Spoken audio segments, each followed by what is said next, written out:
आजूबाजूचा परिसर, गड किल्ले, समुद्र किनारे स्वच्छ करण्याच्या मोहिमा आपण नेहमीच ऐकतो, त्यात सहभागी होतो, कौतुक करतो।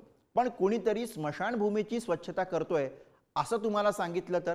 भंडाऱ्याच्या लखनी मोक्षधामचा कायापालट करणाऱ्या राहुल भटनागर यांच्या या निस्वार्थ सेवेची ही चांगली बातमी बघूया।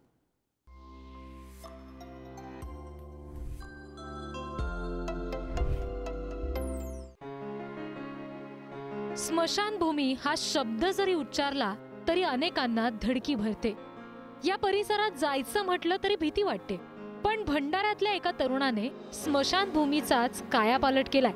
निस्वार्थ सेवेतून राहुल भटनागर या तरुणाने मोक्षधाम लाखनी या ठिकाणची स्वच्छता केली आहे। मागील 1.5 वर्षापासून मी इथं विहिरीत काम करतो, निस्वार्थ सेवेने काम करतो। आणि मी माझी आजीचे मरण झाले असता मी इथं आलो तेव्हा मला ही अस्वच्छता दिसली। इथे मनात कल्पना आली दुसऱ्या दिवशी का आपण काहीतरी करावं, आणि ही अस्वच्छता मला चांगली नाही वाटली म्हणून मी स्वतः इथं कार्य करीत आहो। आणि बरेचसे लोकांनी मला प्रतिसाद दिला आहे, बरेचसे लोक येऊन जातात आणि एक चांगला वाटते।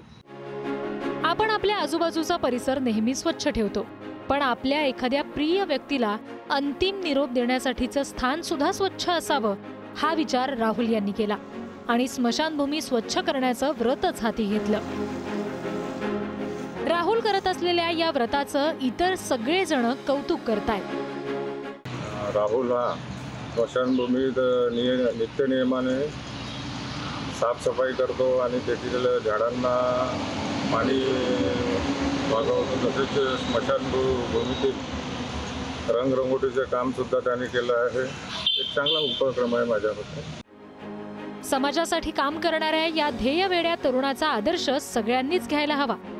राहुल भटनागर यांच्या या कार्याला पुढारी न्यूजच्या संपूर्ण परिवाराचा सुद्धा सलाम। भंडाऱ्याहून अक्षय खोब्रागडेसह रिद्धी म्हात्रे, पुढारी न्यूज।